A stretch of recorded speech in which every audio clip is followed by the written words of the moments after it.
what can a managed identity be used for? Today, you can use managed identities to authenticate to any cloud service that supports Azure ID authentication and some form of authorization, perhaps Azure RBAC. Once you have a managed identity, you can request tokens via a token endpoint on the resource, let's say a virtual machine.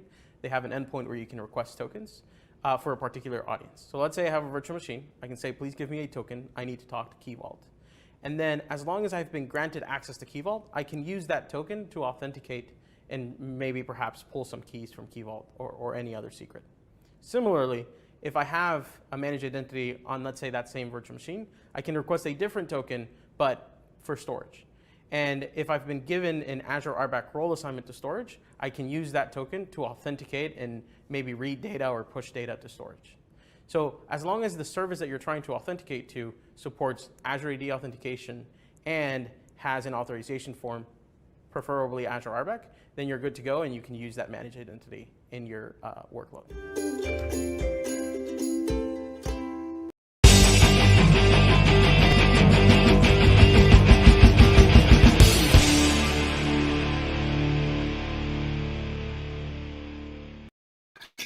Hey everybody, it's me, it's Jay Gordon. Welcome back once again to AzureFunBytes. Every week we get together, what do? We talk about the products that make up the foundations and the fundamentals of using Azure. And so we get together, we talk, we answer questions. So make sure that you are taking part. If you have the ability to, please go ahead, leave some questions in the chat. It's going to be a ton of information today about managed identity. If you go ahead and you head over right now to LearnTV, there is a poll up. And I think what we're going to do before we kind of get started is let's take a look at this week's poll. All right. And so this week's poll right over here. Do you have Azure Managed Identities configured for your deployment process? So why don't you go ahead, head over to LearnTV if you're not already there. You can watch the show here. See, here we are. So watch the show right there from LearnTV. Hey, there's me. And so go ahead, take our poll. I'd really love to hear from you. And always, I'd love you to ask questions. And so to ask questions, like I said, there is the chat there on LearnTV, or you can use your native chats if you're on Twitch or YouTube. I will see them. So let's get into what we're going to talk about this week. And I think that we looked at it just a minute ago on our intro. I had played you a video that gives you just a brief introduction to managed identities. But the person that's going to come on with me today's episode and explain to me a little bit more about managed identities is Peter DeTender. Hi, Peter. How are you? Hey, Jay. Good afternoon for you, evening for me. I'm doing fine. And what about yourself? I'm really good. Can you tell everybody where it is you're in the world right now? Oh, yeah, sure. So I'm based out of Belgium, the small country that you should know from chocolate, beer, waffles, maybe. Mm-hmm. Wonderful. Thank you very, very much for your waffles. I think we of the rest of the planet are very, very thankful for them. And so, as always, Peter, I want you to know that we're going to have people who are interactive and they're part of this. They're going to ask questions like I mentioned before. And so we want them to send those comments and questions in the chat. I know, Peter, you're really happy and willing to help us get a better understanding of managed identities. But before we do, I want to ask you, so I normally have a lot of cloud advocates on here, but you have kind of a different role as a technical trainer. I'd love to hear like how you got here into that particular role. Sure. So, well, the question that I always get is like, why is it that within Microsoft, it's one of the most obvious job roles ever? Because the official title is Azure Technical Trainer. Mm-hmm. So yes, my profession within Microsoft is being an Azure Technical Trainer, which means providing Azure training to our top customers and partners all over the world, where now, since COVID last year, we switched to virtual. Before that, it was literally traveling EMEA. That was my prime region. and providing in-person training. So how did I get here? Before I joined Microsoft about 2 years back now, I was running my own business as a mainly Azure trainer. And before that, I came from the consulting world, working from different partners in Belgium. Initially, small SMB customers, then moved up to European customers. And out of my own business was helping global customers with training, architecting, some hands-on implementation, and it could be in any different order. So I could start with helping them in architecting like a cloud migration project, for example, and literally doing the migration for them, and then afterwards training the internal teams. Or it could start from a training roadshow roadmap, couple of days, sometimes a couple of weeks, and eventually like, hey, we're actually getting into Azure, but we got some questions. Would you mind stepping in again and helping us architecting it, maybe doing some hands-on coaching? But my preference would still be the training world. That's really Gotcha. my passion. Yeah, I really love helping people better understand things. That's why I do this every week, because I think that it's worth it to kind of cover all the bases, to ensure that people understand what it is they're getting themselves into when they take on the cloud. Because let's be honest with you, not every single thing is cut and dry. There's a lot of nuance to being in using the cloud in different ways. And one of those nuances is obviously security. There's a ton that has to go into, like we could talk about all the DevOps in the world. We could talk about all these different processes, but without being able to secure our automation, our applications, how everything is configured, even our credentials that go back and forth, we're simply not going to provide our users with the best experience. Well, no, that's correct. And I think you mentioned DevOps because, I mean, your audience already knows like what you're doing. So you probably need to mention DevOps like every couple of minutes. I don't know. But what you said is correct, that it all starts and goes back to security, where, yeah, even the complexity as like one of the core domains why I like delivering training is exactly what you said. It's moving from what you have into this cool, might be one word, maybe complex, but that should be wrong. Although we're not always making it that easy, because it's moving to cloud, it's moving security concepts, it's making it a bit more straightforward, but you're also a little bit losing like touch on certain security topics because it's not your data center anymore. And I can imagine that, yeah, customers are really worried about like, yeah, but I locked down my virtual machine where now my VM is connecting to my SQL database server.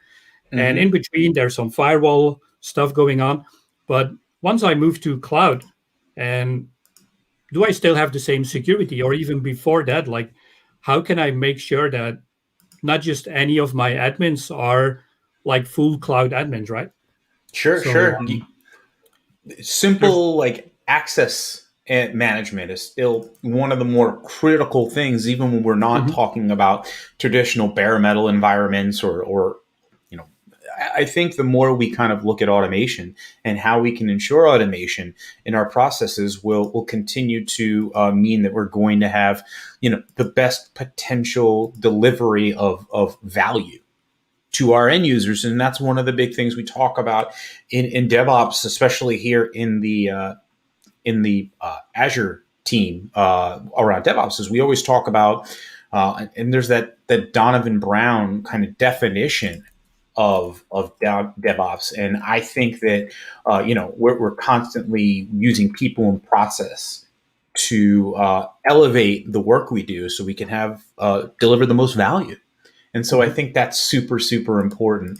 And so I wanted to remind you of one thing that, you know, we've been talking about education, and continuous learning is such a tremendous part of your DevOps experience, of your cloud experience. And so if you want, there is some free education for you that you can go to, hopefully after the show, and learn a lot more about these subjects. Matter of fact, there is an entire module all over this particular subject. And also, if you'd like to get into the big fundamentals of Azure, there is an entire learning path related to Azure fundamentals. And so you can go along that path and get your AZ900 if you want. And I think it's a great certificate. It gives you that kind of solid foundation that we all believe can help you get the most out of Azure. Cool. So why don't we talk a little bit more about managed identity today, Peter? And the one thing I wanted to go ahead. No, Okay. go ahead. Oh, sorry about that. And so the one thing I wanted to do is just bring up this definition that we've got here. It's right from the Microsoft Azure website. It's you're going to protect applications and data at the front gate with Azure Identity Access Management solutions. You can defend against malicious login attempts, safeguard credentials with risk-based access controls, identity protection tools, and strong auth options without disrupting your productivity. And I think that's the big part, Peter. And you can tell me if I'm wrong, but I think productivity in creating these managed identities, to me, is one of the biggest parts, because we're not relying on having to provide credentials all the time. We're not having to when we're doing deployments. Yeah, and why I like the definition, obviously, because it's pretty complete. But on the other side, it's maybe having some complexity as well. Now, you mentioned that we're going to talk about managed identities, and that's ultimately what we're going to do. But for me, managed identities is like a bit more towards the end of like what I would like to talk about in the next 45, 50 minutes. Sure. And the easy way to get it, now you mentioned complexity in the beginning. And I mean, we have the Learn modules, we have LearnTV. I'm super excited to be on LearnTV, by the way. But next to that, it's not always clear, like, what does it actually mean? Like when we talk about service principals, what about managed identities? Maybe some in the audience, or maybe not right now, but maybe later on as the recording, you might have heard about MSIs, like managed service identities. And it's, in the end, it's all the same thing. I could throw in another one that's an app registration, where in the end, it all comes back to being an identity object. Now, as you can see, I got my whiteboard open because it's just a bit easier and hopefully a bit more entertaining than flipping slides. But Sure. if you look at like our Azure environment, you basically deploy your resources, right? So let's say this is a virtual machine, and we might have a web app later on. And you mentioned Key Vault, I think, or our colleague in the video mentioned Key Vault. For the ones who don't know, I'll walk you through a scenario later. It's where you would store your secrets, like certificates, anything that's a little bit confidential, or literally like a connection string from a database server would be another example. Now, you start with your admin account, right? So let's draw Peter up here. And as you know, Peter likes waffles. So that's Peter. And Peter is a traditional admin, which means we have our on-prem data center where we typically run similar components than in cloud. So we have a collection of servers, let's say a web server and SQL server, or any other database server, not really that important. Where Peter, being the admin, I can manage my data center. And depending a bit on how good I do my job, I don't know, I might get access to everything. I might get limited access. So imagine that Peter is my e-commerce environment admin, which means Peter can touch these components in my data center, but nothing else. Gotcha. Makes sense, right? Yeah. So I'm like a Windows admin. That was my job, like, I don't know, 20 years ago, managing Windows systems, deploying IIS, deploying database components, and managing them. But I could only manage that little part. We're now moving to cloud. You're not really changing anything. So Peter logs on to the Azure portal. Where now, out of that identity management, I can define, or maybe my supervisor can define, that when I'm logging on to Azure, I can manage that virtual machine that's running my e-commerce website. I could manage the web app services. I could manage database services, but I cannot touch Key Vault because inside Key Vault, there's where all the secrets are. And I'm just a regular admin, so I don't need access to Key Vault. But later, my virtual machine where my web app is running needs access to the connection string because we're not going to store that inside our application settings file anymore. That would be the main idea. Now, that's just the introduction where I hope at least in the audience that you understand an admin account gets access to Azure resources, and based on role-based access control, that's the service we're going to use. You can define, or we call it RBAC. Just want to make sure everybody, there's a great, just acronym for it that we call for role-based access control. That's RBAC. You may hear that a lot on your journey through a lot of these processes. So just wanted to kind of set that little context of RBAC, role-based access control, if you haven't or you have heard of the term before. Now, quickly showing you what this looks like. Let's jump to a virtual machine where I got my web VM. We migrated to Azure, by the way, for the ones who don't know. I think last week, a couple of weeks back, I think out of the Cloud Advocate team, you started some Azure migrate journey. Yeah. To migrate on-prem VMs to the cloud.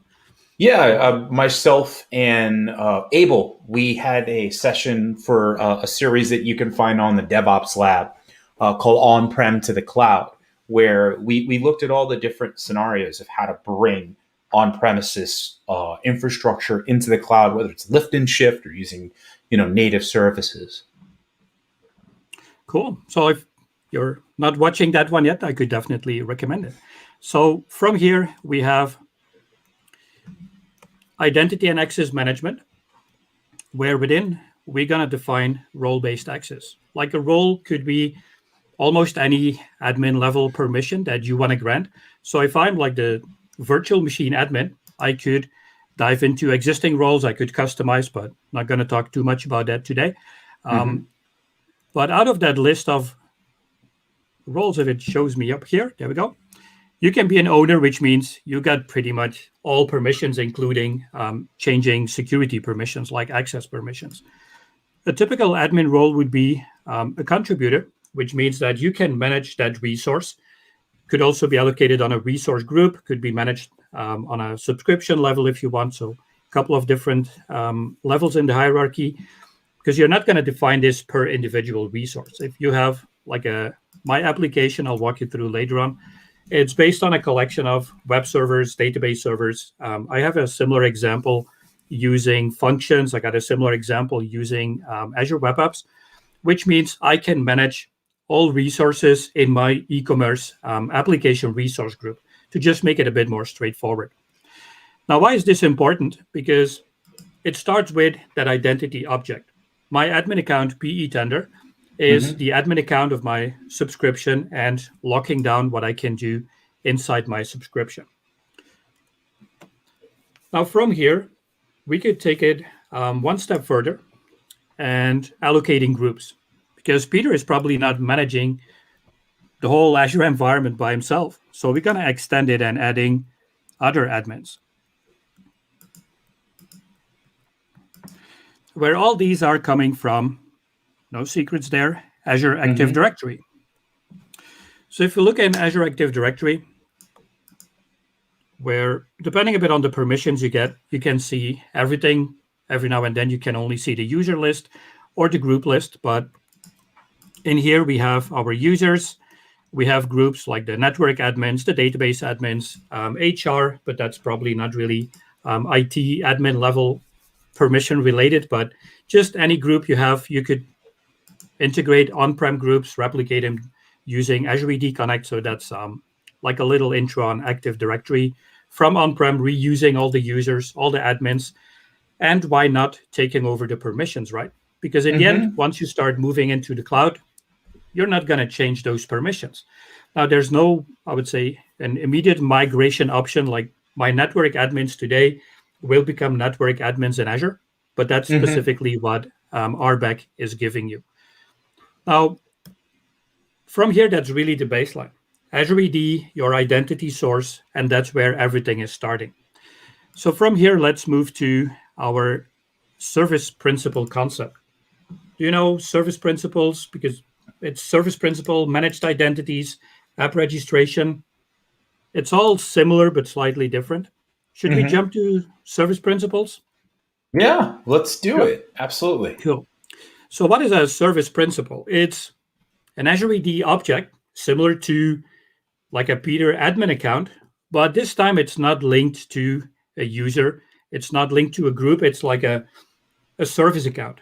Remember in the traditional on-prem data center world, where you deployed like a backup service, you had a backup Hmm. solution, and your backup service account needed, or your backup software needed permissions to connect to the file server, connect to an Exchange server, connect to a database server, and getting access to read out all the files and stuff, right? So to grant that permission, you would not run your backup software using your root admin account.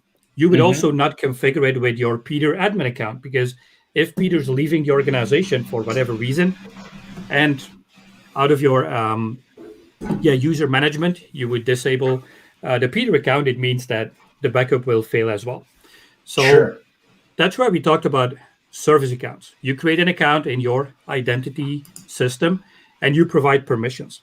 So what we're doing with Azure Service Principals is the exact same thing. Now, where could you use it? Easy said, in about any scenario where you have some kind of software. Think of um, Azure DevOps. Think Hmm. of Terraform. If you want to deploy Azure resources using infrastructure as code, you have Azure RM templates, but you could also use Terraform if you are not just using Azure, but maybe having a multi-cloud, then Terraform could be one of the examples. Yeah, Now, if you I'd like to show everybody just a quick example of what it looks like. We'll get a little bit way deeper into cool. it, but let's take a quick look at this. So you can see right now what we're doing is we're creating that role-based authentication user, the service principal, using a CLI, create for RBAC, skip assignment, and the name. I create a resource group, and then what I'm doing is I'm creating a Kubernetes cluster. And so I'm specifying the service principal and client secret. And then eventually what I can do, and I'll show everybody in just a second, is I actually created a repo and with an automation script that I think is really, really easy to kind of go through. Let me just bring this up for you really quickly. If you go to this repository, and it's right up here. What this repository does is contains just a little bash script that I put together, and it actually does a little bit of an all-in-one for you. So I need to kind of parameterize, so you can do this right through the CLI to create all this variables. But the thing that we do here is that we create our service principal first.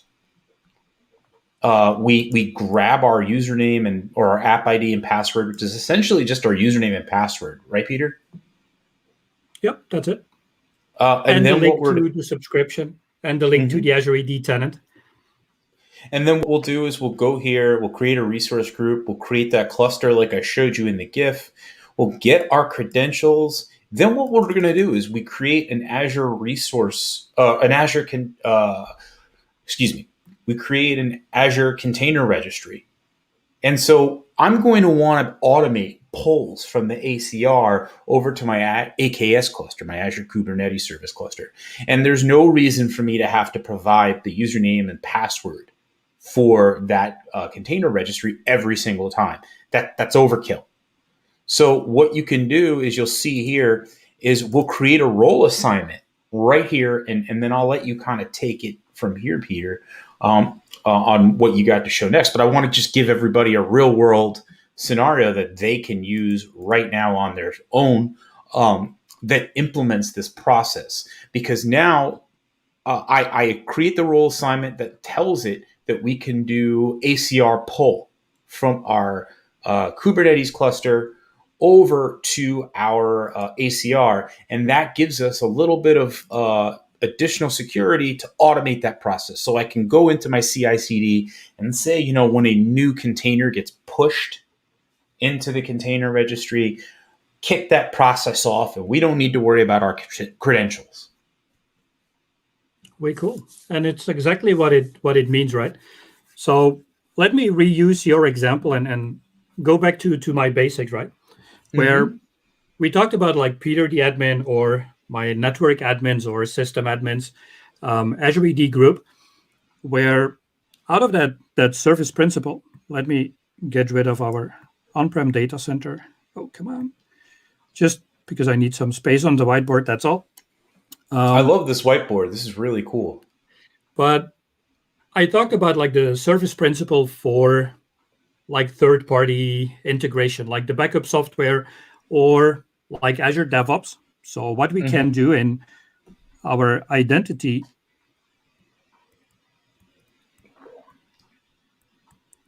everything here on the left would be my identity solutions, where now we have our service principle. So for example, the scenario you used is creating an Azure Kubernetes cluster.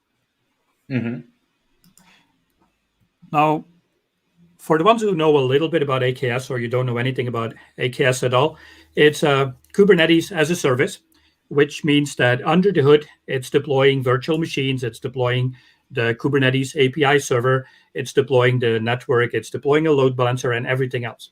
You get a node pool. You get a node pool for all your nodes. You can increase the new node pool by adding auto scaling.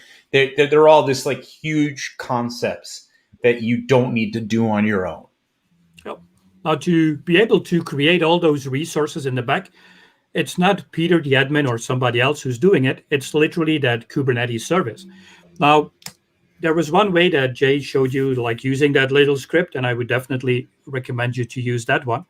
Now, to show you what it looks like if you deploy it from the portal, you go for Kubernetes service. I'm not going to deploy one because it takes about 15 minutes and I got a lot of other stuff to show you. But in one of the steps, it's going to ask you for authentication. I see, and you've got your enabled and disabled for RBAC, system managed identity or a service principal. And so, if I'm right, if you select service principal, it'll give you the option to create your own default, or you can use an existing.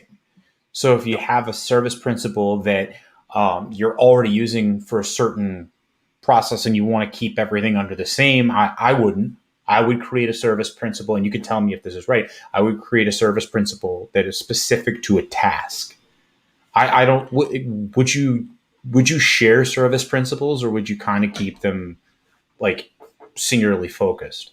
Yeah, I would try to I would say reuse a little bit of like the zero trust or the limited privilege. Like if you create this Kubernetes cluster, you create a service principal for the Kubernetes cluster. If you're going to use Azure DevOps and you have a pipeline, I'll show you the exact same scenario later on, you're going to create a service principal to run that specific pipeline. Or maybe out of that one single project, if you got multiple pipelines, that could be another option. But at least like trying to limit the permissions, the functionality of the service principal to that one resource or that one task, as you called it. Now, if you create a service principal, where it actually ends up is Azure AD. Remember, I told you we got managed identity, we got service principal, we got users and groups, and we also have app registration. So those are all different terminologies for the same concept and providing you the same functionality, which means that if all works out fine, I got my service principal for my AKS cluster. So I created my cluster long time ago, like November 19th. So I need to keep that in mind because one of the things you can do when you create a new service principal or app registration, it's valid for 1 year, 2 years. So it might be important to do some service principal management or service principal hygiene to pick up that information and making sure that obviously the credential is not like getting expired, because that would break the cluster functionality. So similar to your service account management in your on-prem world. Plus, you may do something like you may spin up a new cluster every time you do new releases and destroy your old one and just modify things like DNS or something like that. And so then I would imagine that creating, new service principals would make a lot of sense, so that you're essentially rotating them in and out by just removing them. And that's the one thing that I've noticed that you always have to do is you need to manage your own service principals and delete the unused ones. So it may be worth it to create a job through something like a logic app that looks for ones that haven't been utilized and maybe gives you a report so that you know to delete them. That's just something that I've learned, because I'll be real. I was building a lot of Kubernetes clusters for demos, and I saw how many I had. It was wild, and I just had to go through and prune them. Oh. And well, some other examples, and I'll switch to that in a minute. So there's a PE tender, ADO, so that's Azure DevOps, Terraform. There's a FastCar case and a list of other ones. Because the nice thing is, like if I go back to that third-party tool example, and I learned so much about Azure DevOps from your team, so why not giving a little bit back in this session, right? So I have my ADO. I got my ADO Terraform project up here. I got my FastCar case up here. So you could already figure out the logic that whenever you create a service principal, meaning you have your Azure DevOps project and you want to run a pipeline, it again is going to ask you for permissions, because although you log on to Azure DevOps using your Peter account, it means you get access to manage Azure DevOps. It doesn't mean that each and every pipeline you're going to run will always run in your Peter admin account permission. So when you drill down in your project and you create a pipeline, I don't need to explain you how to do that, but once you're going to run your pipeline, this one is pushing something into the Azure backend. So I'm running some CLI, and I'm targeting my Azure Resource Manager connection. Now, the way it works is from here, for each and every project, you can define service connections, where a service connection, it's nothing Azure DevOps specific. It means I need some kind of credentials to communicate with the target platform. So in this case, I'm targeting Azure. You could connect to Docker, for example. You can connect to Chef, to Puppet, to AWS, and a lot of other examples in this list, where the target environment is expecting credentials to validate, like, hey, foreign pipeline system, do you actually have permissions to touch my platform? That's literally what it means. So if we select Azure Resource Manager here, it's going to ask us for service principal in an automatic way, service principal in a manual way. Managed identity is not really used here. It's only if you use your own build servers, you would use managed identity. But if you have enough permissions, you could use service principal automatic. So what happens from here is that Azure DevOps reaches out to Azure AD, creates a new app registration / service principal, and providing me credentials. If I don't have the permissions, because again, I'm just a regular admin, I need to reach out to my typically security team, like, hey, can you provide me service principal to run this pipeline? And what it's going to do, that's the output from your script. You literally just going to copy it over. Now, there's a little challenge there, because, I mean, subscription ID is quite straightforward, but service principal ID in the output of that AZADSP command is called client ID and client secret or client password or something. So it's sometimes a little bit challenging to map the terminology, but it shouldn't all be that hard. You got 4 GUIDs as an output, and you're just going to copy them over. And from here, it means that this project can communicate with the Azure backend and run the pipeline. On top of that, if I go back to my Azure AD, oh, I was still there. And I was in my fast car case project. You know that I log fast cars, so that's one of my demo scenarios. Now, what I can do from here is similar to where we started like 30 minutes ago. This is just an identity object. So I could dive into this object and I can specify permissions. Now, not really from here, but if I want to make sure that my pipeline can only touch specific resource groups, I could dive in my fast car deploy, access control, where now instead of defining, hey, Peter, admin, these are the permissions for you, I could now allocate a role assignment to that service principal up here. Where now if I search for PE tender, fast car, there we go. That's the unique object of my service connection in Azure DevOps, where now I could specify like, no matter what happens when you run the pipeline, even if there's a mistake in your DevOps project or you target the wrong resource group, where you might override certain resources or maybe change settings or whatnot, where now you could log down like Azure DevOps, you kick off the pipeline, and you can only touch this resource group. You know where that's really the Peter admin account. You know where I find that to be really big, to be honest with you, is to be able to know when you have different working environments. So if you have like a dev environment, QA environment, a test environment, or I should say a prod environment, setting up identities to do this kind of automation from, say, like Azure DevOps, when you push a new change, making sure that the right identity is associated with the right particular environment will keep you from incorrectly deploying something from, say, that you wanted to just put on QA or dev, rather than it going into prod, because it won't be able to. There's different credentials. And so we've got a question, Peter, if you got a second. Cool. Sure. Okay, so here's a question. Which one is more secure, a service principal or a managed identity for deploying your infrastructure? What's your opinion here? Well, I would say managed identity, and I'll talk about it we got about 20 minutes left, I guess. Yeah.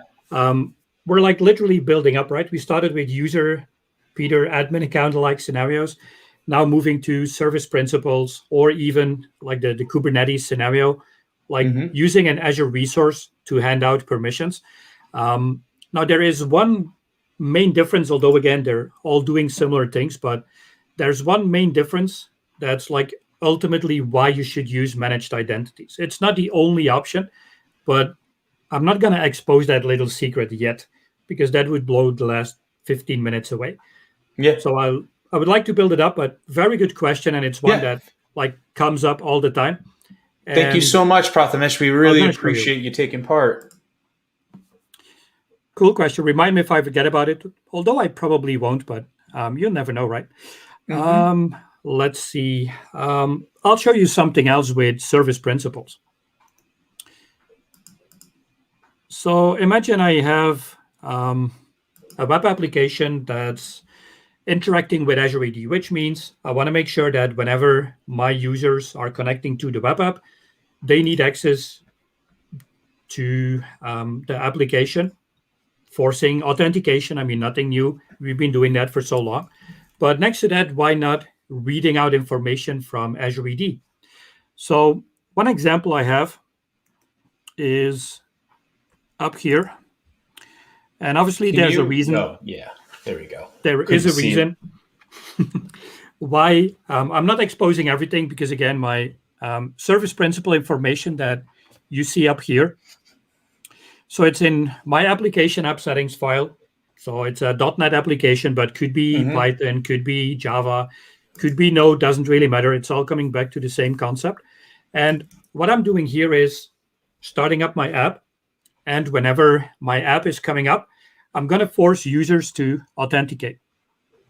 So that's up here, where this is the instance name, which means when your app is asking for credentials, they need to come from login.microsoftonline, which is the web URL for Azure AD.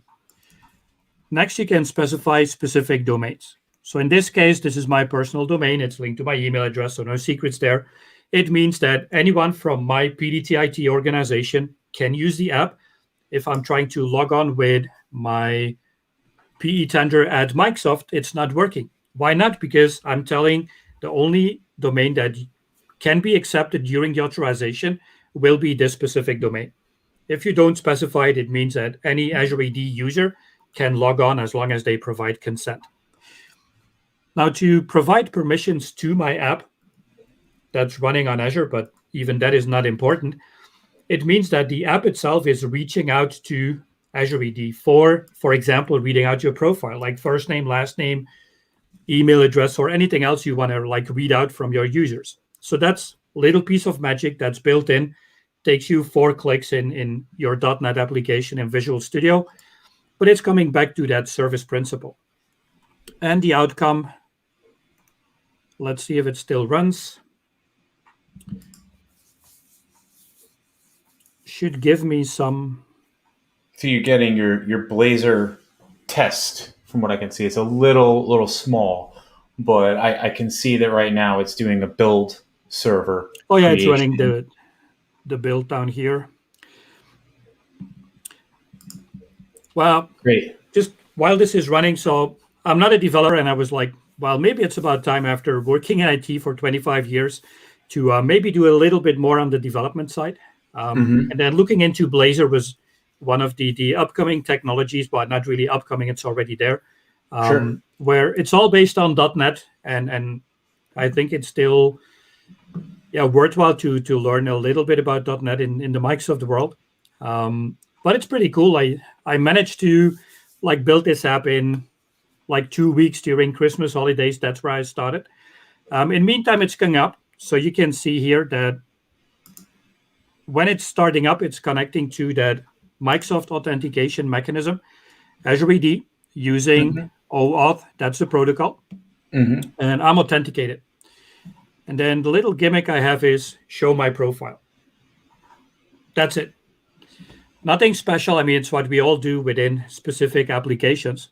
Now, the magic that's probably more important is coming from Azure AD, where we have app registration. It's specific service principle alike something, where before I used it for my DevOps pipeline, where now I'm using it for my Blazor example.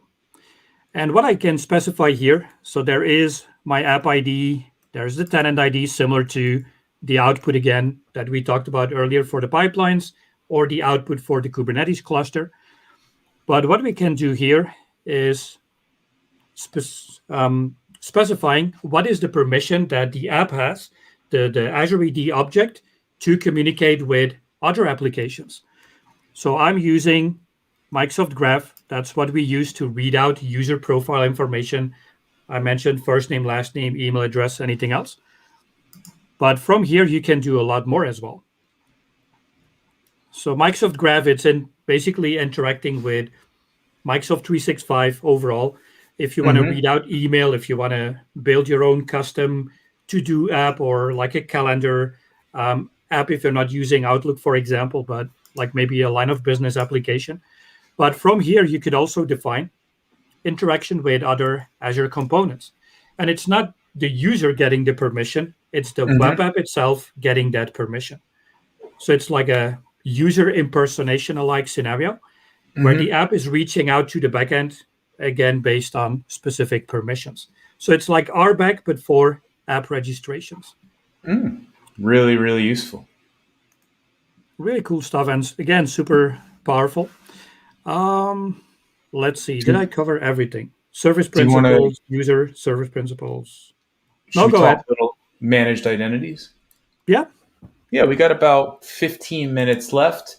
And if you're watching and you want to give us a question before we get this 15 minutes up, you can go ahead, put it in the chat. And I just want to remind everybody that we do have our poll going on, and we want to make sure that you are part of it.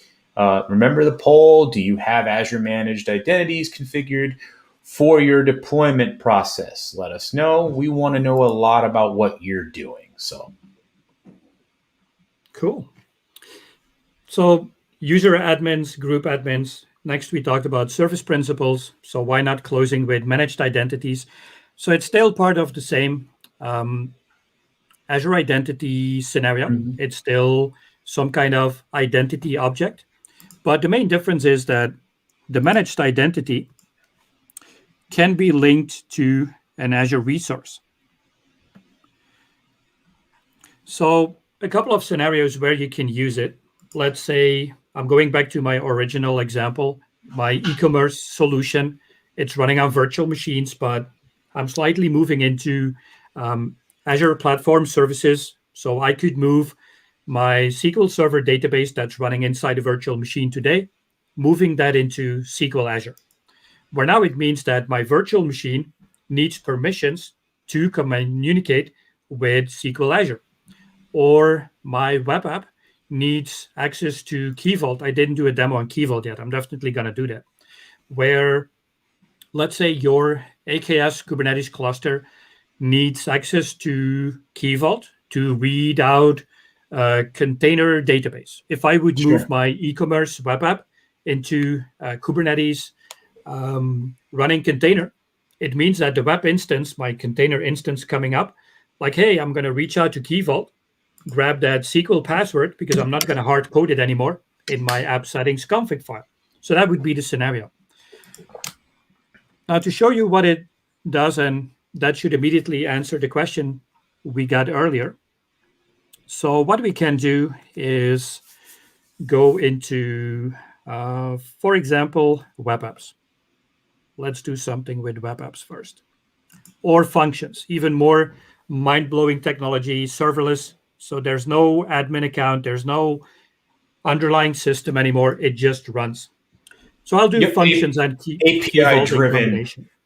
All API driven. Like super cloud magic. That's how I typically describe it.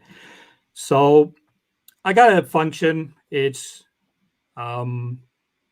like simulating a toll booth, like an automatic parking lot system, where my function, so imagine I got like, I don't know, 5 cars every hour passing by, but then it's moving up to 50 cars, 5,000 cars during the holidays. And I'm moving from a traditional client server scenario or a monolith application into functions, where the benefit is that if I'm not running the function, which means there's no cars passing by because nobody's like parking at a, I don't know, shopping mall parking lot during the middle of the night because the shops are probably not open. Or even during the pandemic, shops are not really open, at least not in Belgium. So why would you spend a lot of compute resources and not really using the system, right? So we moved this into serverless compute, and my functions are reading out like a license plate. There's a little camera taking a picture, integrating with Azure AI, and recognizing the license plate characters. From there, it's storing information in a database. I'm using Cosmos DB, but more important, like how are all those bits and bytes coming together? Now, Cosmos DB is just requiring or offering a database connection string. So if I dive into my app settings,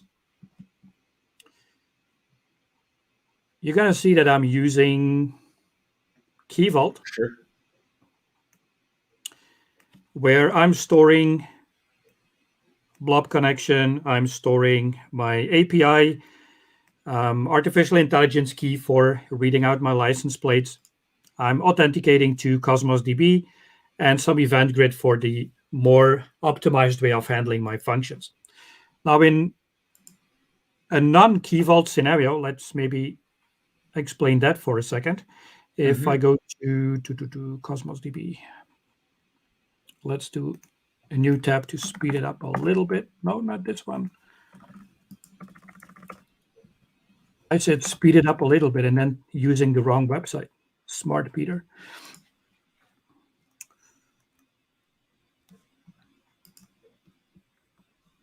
And hey, everybody, we got 10 minutes left.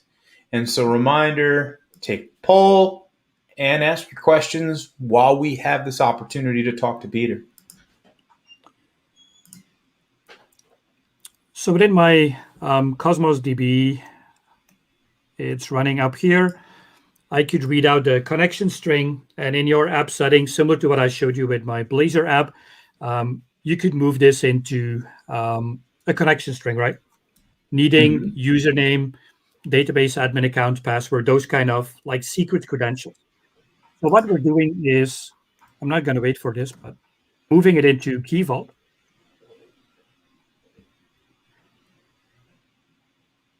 Where I have a specific Key Vault resource for my Thalboot app, a little bit similar to the logic around one service principal for one functionality. I would recommend one Key Vault with all the secrets for that particular application. So in here, I have my SQL admin, and I have my blob storage account connection string. I got my Cosmos DB connection string. That's the idea. Now, to make sure that not just anything in Azure get access to the actual keys, we need to rely on specific permissions. So what we're going to do is diving in to our key. That's where my little secret is stored. But the nice thing with Key Vault is that I cannot see the secret, not because this is blanked out, which, by the way, it's a functionality in the browser for the ones who are doing demos like I'm doing all the time. There's this little something up here. Let's see if it's showing the name. AZ Mask. And what it allows you to do is, once you run it as a plugin in your browser, works in Edge, obviously, works in Chrome, works in Firefox, I guess. But what it does is blanking out like anything that's a little bit secretly without doing anything. So we're not exposing anything. If I turn it off, this is not really a secret, so that's perfectly fine. I can turn it off for now, and it's going to show me like this is the link to your Key Vault resource. But pretty cool if, again, you need to record sessions or you're publishing content like we're doing right now, and you don't want to make sure. You're going to have to send me that plugin so I can add it into my browser. Way cool. It's called AZ Mask, so if you go for the extensions, you'll probably find it somewhere. Very cool. But apart from that, let's go back to the Key Vault permissions, where Key Vault is a little bit weird, I would say. For quite a while, since day one, when we introduced Key Vault, it was relying on its own access policies, where since a few weeks, we actually moved to integrating with Azure RBAC, what we already talked about multiple times. So what it means is you create Key Vault. Typically, your security team, your security officer creates it. They also create the actual content, like storing the actual database connection string, the Azure storage account connection string, those kind of ideas. Where next you're going to hand out permissions to your function, your web app, your virtual machine, like, hey, reach out to Key Vault, grab the key. But the nice thing is that you never know the actual secret itself. So to do that, option one is adding an access policy. Now, to make sure that we can integrate in this kind of scenario, that's where we need a managed identity. So what we did is moving into our Azure resource, in this case, a function. I can show you the same for a VM or anything else, where you enable a system-assigned identity. There's two different options. You got system-assigned, you got user-assigned, and I'll explain that in the last couple of minutes. Now, what we're doing with system-assigned, it's creating this object ID, like a service principal, like an app registration, the exact same thing. Where next you're going to define, hey, function app, you're the resource. I'm now turning you into an identity object. And next to that, I'm going to give you permissions to do something in the Azure platform. In this example, reading out Key Vault. That would be the idea. And that's how my function app, if I go back to my function app, So that's where now my function app configuration settings, instead of storing them hard coded, including like a SQL database, user account, password, or any other secret object that you want to store, I'm still reusing the same information. But this time, instead of having it hard coded, I'm going to hand it out to Key Vault. But to make sure that not just anyone can connect to Key Vault, or not just any resource can connect to Key Vault, we're going to reuse the RBAC concept specifically for the Key Vault object. That would be the main scenario. Now, walking you through the last example I have. Yep, we got about less than about 3 minutes. Perfect. So I got 2 web VMs, 2 SQL VMs. Why? I want redundancy of my e-commerce application. It's running in 2 different regions, West Europe, Central US. I got customers all over the place. And I want to make sure that European customers get directed to Europe, Azure region, and US customers are using the US part of my environment. So pretty straightforward, multiple regions, but it also means multiple Azure resources. Where next, my web VM, let's see which one I'm using, 52, that's probably this one up here. So this is my web VM. And what I have on my web VM is, like any good application, it's running on the initpub wroot. It should be in a different folder, but just a demo setup, so nothing to worry about. I got my app settings. It's not about the app settings, but what you probably see is the name of my database. Bring it up there. Sure. There's a connection string, source the local admin, and password. Oh my God, I'm showing passwords in a recorded session. I don't care. The credentials are on GitHub. Oh no, actually not anymore, because GitHub is smart enough and recognizing secrets now. So that's not really working anymore. It's in the documentation that I used a long time ago when I deployed this, and in my previous Microsoft life, my previous life before Microsoft, I was using this as a lab scenario, and the documentation is still on GitHub. So that's perfectly fine. Now, so should we go ahead and take a look at the end of our poll? Because we're just down to our last minute and a half, and I want to make sure that we see where we, let's see, there we go. So here's our poll that we just finished up, and we'll add this for a second. So are you using Azure Managed Identities for your deployment process? And it's a 50-50 split. So thanks everybody for taking part in the poll this week. Peter, so if people want to find you here, there, or wherever, where can they? Well, there's a couple of options. So I'm quite active on Twitter, and my tweet handle is PDTIT. I'm not that active the last couple of weeks because I was busy with some other stuff, but I have my own technical blog on 007ffflearning.com. Okay. Or you could shoot me an email, petender@microsoft.com. Very cool. So, Peter, thank you so much for joining me today. We're right up on the end of it. And I want to make sure everybody at LearnTV gets their next episode. We'll see what's coming up next. I believe it is South Africa, a spotlight on community. Make sure you take a look at that. Hey, Peter, thank you again. Let's give everybody a good big wave goodbye. And I will see you all next week with another episode of Azure FunBytes. Peter's been my guest, and you all have been my guests as well. So thank you all for watching as always. We're going to see you next time. Everybody have a great rest of your week. And remember, take care of yourself.